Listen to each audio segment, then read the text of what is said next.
परम सत्कार योग गुरु प्यारी साथ संगत जी राधा स्वामी जी।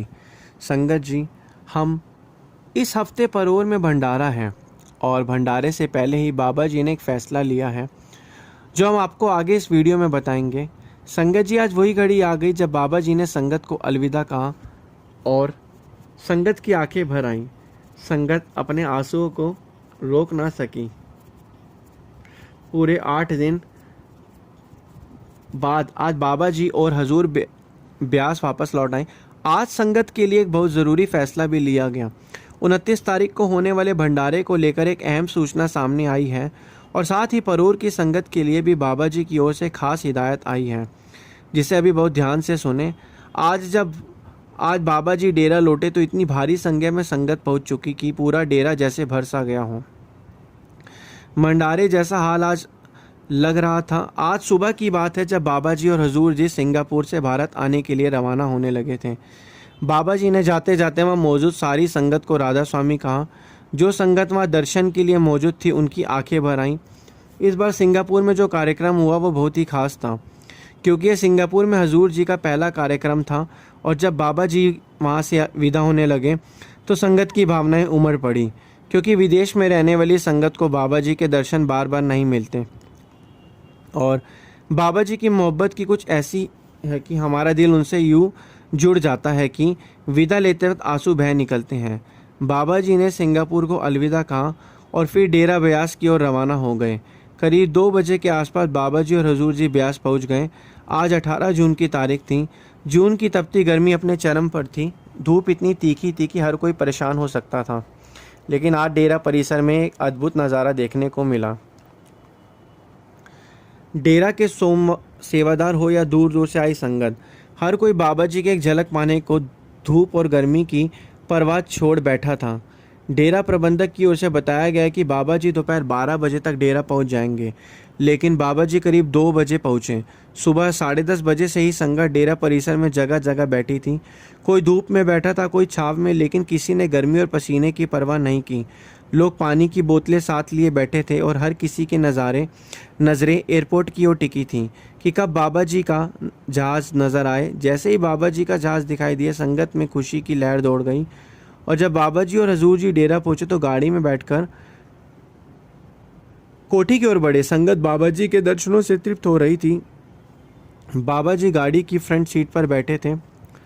बाबा जी ने दोनों हाथ जोड़कर संगत को राधा स्वामी जी कहा और उनके चेहरे पर हल्की सी मुस्कान झलक रही थी। बाबा जी बहुत प्रसन्न लग रहे थे। पीछे की सीट पर हजूर जी विराजमान थे। वह भी संगत की ओर स्नेह और प्रेम से दृष्टि डाल रहे थे। जैसा कि आप सभी जानते हैं कि आमतौर पर जब बाबा जी संगत को हाथ जोड़कर राधा स्वामी कहते हैं तो हजूर जी दोबारा वही शब्द नहीं दोहराते ताकि संगत के ध्यान बाबा जी पर ही केंद्रित रहे। कोठी तक पहुँचते पहुँचते संगत ने भरपूर दर्शन किए। बाबा जी के दर्शन पाकर संगत आंखें भर आईं और सभी आत्मिक रूप की से निहाल हो गए। धूप में छोटे छोटे बच्चे भी अपने माता पिता संग बैठे थे। सभी की एक ही प्रतीक्षा थी कि कब हमारे प्यारे बाबा जी आएंगे और कब हम उनके दर्शन करेंगे। डेरा परिसर में आज संगत ने बड़े ही सुंदर दर्शन किए। बाबा जी की गाड़ी भी धीरे धीरे चल रही थी ताकि संगत को बाबा जी के दर्शन मिलते रहें। अब बाबा जी डेरा ब्यास पहुंच चुके हैं। आगे का कार्यक्रम आप सभी जानते हैं। इस हफ्ते शनिवार और रविवार को परोर में कार्यक्रम प्रस्तावित है। खबर आई है कि बाबा जी ने फैसला लिया है कि बाबा जी परोर नहीं जाएंगे और बाबा जी किसी दूसरी डेस्टिनेशन पर जा रहे हैं। बाबा जी कहाँ जा रहे हैं यह प्राइवेसी का विषय है, इसलिए संगत को अभी तक नहीं बता सकते, लेकिन हजूर जी परोर पहुँच जाएंगे। भंडारे पर बाबा जी की परोर आएंगे या नहीं आएंगे यह उनकी मौज पर निर्भर है। वह आ भी सकते हैं और नहीं भी, यह उनकी अपनी मौज पर है। अब एक और महत्वपूर्ण संदेश यह है उन सभी संगत के लिए जो परोर की तरफ रवाना हो रही है। कृपया इसे पूरी तवज्जो और सावधानी से सुनें। जो संगत जम्मू, अमृतसर या आसपास के क्षेत्रों से परोर की ओर आ रही है उसके लिए खास प्रबंध किए गए हैं। अगर आप पठानकोट के रास्ते कांगड़ा की ओर बढ़ते हैं तो आपको सूर होकर गुजरना होगा। इस मार्ग पर आपके लिए खाने पीने का विश्राम का इंतज़ाम 2 मुख्य सेंटर्स पर किया है, एक और नूरपुर और दूसरा है डरमन। यह दोनों सेंटर्स परोड़ क्षेत्र की संगत के लिए बनाए गए हैं। डरमन सेंटर परोर इलाके में आता है, जबकि नूरपुर सेंटर नूरपुर क्षेत्र में स्थित है। इन दोनों ही स्थानों पर आपको 24 घंटे भोजन पानी की सुविधा मिलेगी, चाहे आप रात के 1 बजे पहुँचे किसी भी समय। चिंता करने की कोई ज़रूरत नहीं है आपके खाने को कुछ मिलेगा या नहीं। नूरपुर सेंटर की व्यवस्था अमृतसर सेंटर वालों ने संभाली है, जबकि डरमन सेंटर का प्रबंध गुरदासपुर सेंटर वालों ने किया है।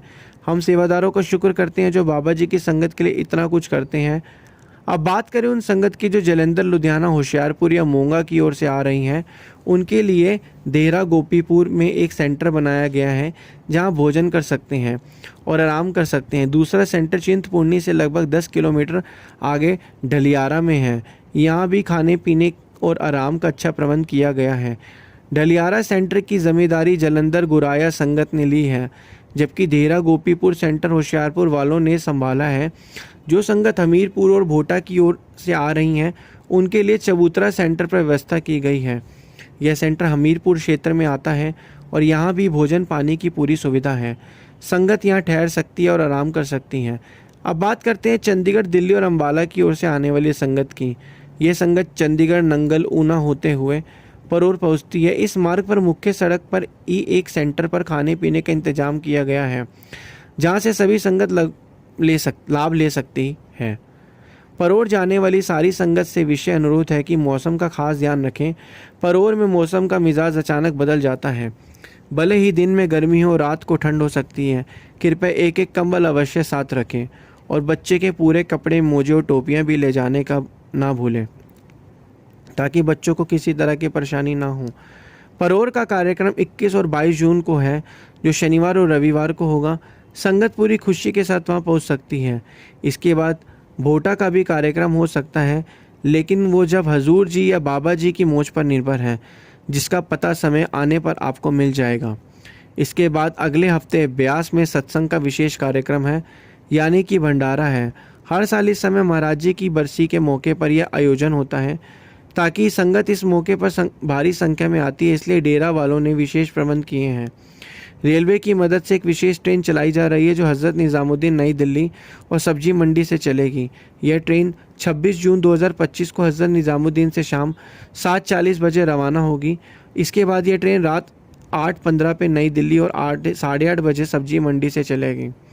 यह विशेष ट्रेन सुबह करीब 4 बजे ब्यास पहुंचेगी। संगत से अनुरोध है कि इन व्यवस्थाओं का लाभ उठाएं और यात्रा के दौरान दिए गए मार्गदर्शन का पालन करें, ताकि आपकी यात्रा सुखद और आरामदायक बनी रहे। जो भी संगत ब्यास सत्संग में शामिल होना चाहती है, वो अपने नज़दीकी सत्संग घरों से संपर्क करके अपनी टिकट बुक करवा सकती है। रही बात ऑनलाइन टिकट बुकिंग की, तो इसकी पुष्टि आप अपनी तरफ से जानकारी हासिल कर सकते हैं। यह विशेष ट्रेन वापसी पर ब्यास स्टेशन से चलकर हज़रत निज़ामुद्दीन पहुंचेगी। ब्यास से ये ट्रेन रात को करीब 12:15 बजे रवाना होगी और अगली सुबह 4 बजे हज़रत निज़ामुद्दीन पहुंच जाएगी। अगर किसी को नई दिल्ली तक सफ़र करना हो तो वहां पहुंचने का वक्त लगभग 5:15 बजे का होगा। जो भी संगत इस सेवा का लाभ उठाना चाहती हैं, वह खुशी खुशी इसका लाभ ले सकती हैं।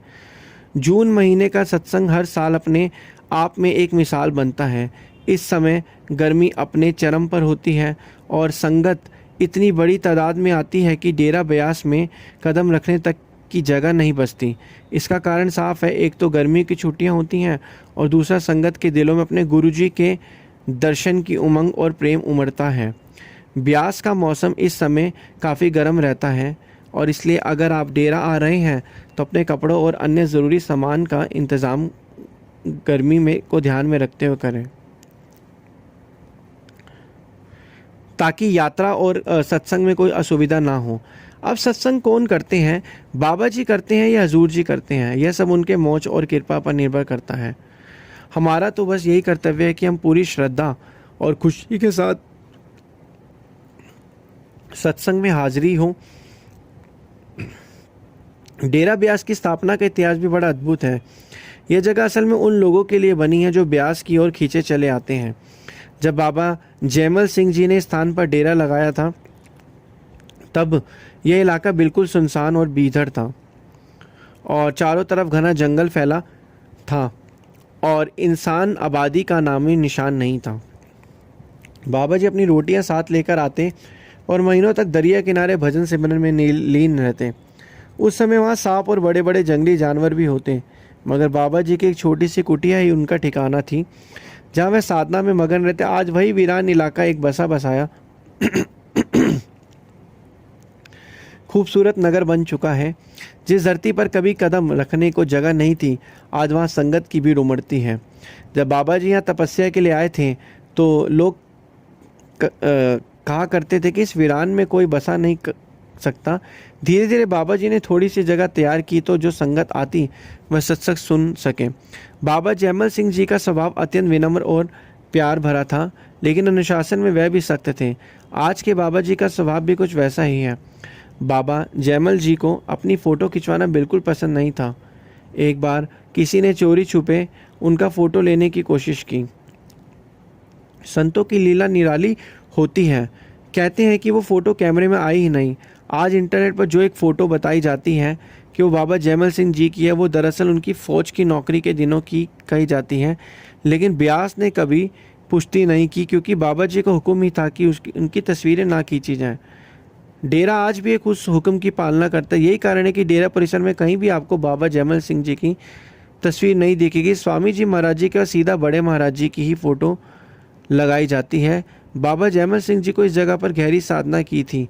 जब बड़े महाराज जी उनके सेवक थे तो उन्होंने बाबा जी से अनुरोध किया था कि यहाँ कुछ निर्माण कार्य किया जाए। बाबा जी ने उनसे कहा था, अगर तुम बनाना चाहती हो तो फिर उसकी पूरी जिम्मेदारी भी तुम्हें ही निभानी पड़ेगी। बाबा जी ने उस समय इशारा भी किया था, लेकिन बड़े महाराज जी उस संकेत को उस पल पूरी तरह समझ नहीं पाए, क्योंकि उस समय वह सिर्फ एक सेवक की भूमिका में थे। असल में संतों की गहराई और उनके रहस्य को केवल संत ही जान सकते हैं। हम जैसे सामान्य लोग उनकी बातों का मतलब अक्सर नहीं समझ पाते। बड़े महाराज जी भी संत थे और बाबा जयमल सिंह जी महाराज जी भी संत थे।